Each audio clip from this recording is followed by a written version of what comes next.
नागपूर शहर हादरला आहेत। पारडी पोलीस ठाण्याच्या हद्दीत एक तरुण मित्राच्या हातून मृत्युमुखी, गाडीच्या किरकोळ वादातून थेट धारदार हत्याराने हत्या।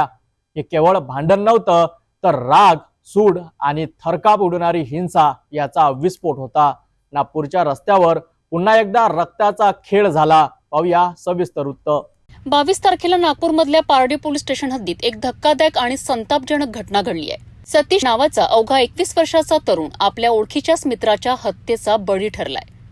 सतीश सेंटरिंगचे काम करून आपल्या कुटुंबाचा उदरनिर्वाह करीत होता, तर आरोपी हा रिक्षा चालक। दोघे पूर्वीपासून एकमेकांचे चांगले ओळखीचे होते, परंतु त्यांच्या नात्यात भांडणाचं विष शिरलं।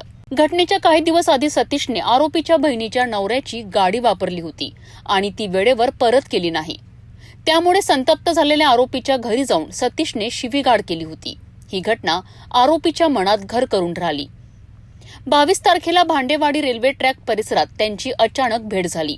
गाडीच्या जुन्या वादावरून पुन्हा वाद उफाडून आला आणि एका क्षणातच गोष्टी हाताबाहेर गेल्यात। रागाने पेटून उठलेल्या आरोपीने धारदार शस्त्र उगारलं आणि सतीशवर एका मागोमाग एक जबरदस्त वार केलेत।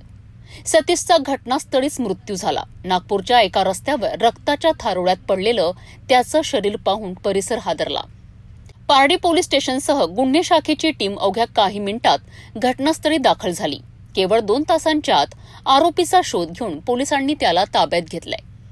सतीश विरोधात यापूर्वी काही किरकोळ गुन्ह्यांची नोंद होती, मात्र त्याचा कोणी वैयक्तिक शत्रू नव्हता। पोलिसांच्या प्राथमिक चौकशीनुसार ही हत्या केवळ राग आणि वादाच्या भरात झाली। कोणताही कट किंवा पूर्व नियोजन नव्हतं। दिनांक 2 मई को पार्टी पुलिस अंतर्गत एक घटना घटी है। उसमें मृतक और आरोपी ये दोनों पहचान वाले थे, दोस्त थे।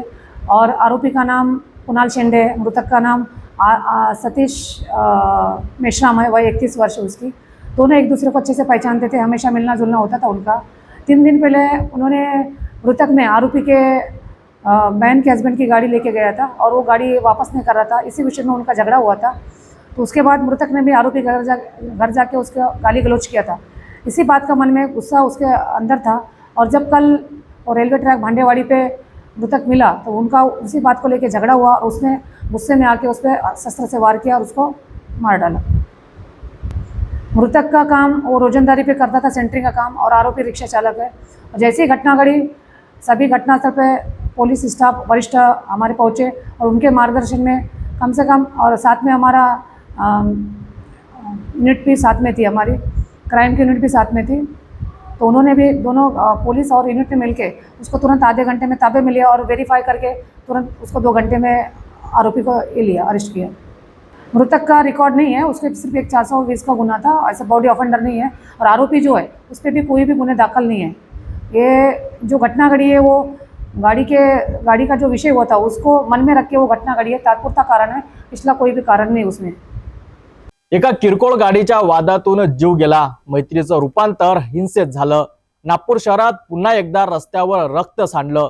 समाजात साठलेला राग, सूड आणि सहनशक्तीचा अभाव यामुळे हा तरुण कायमचा हरविला। पोलिसांनी आरोपीला गजाळ केलं, पण प्रश्न अजूनही उरतो, किरकोळ कारणावरून जीव घेणं ही आपली कोणती मानसिकता दर्शवते।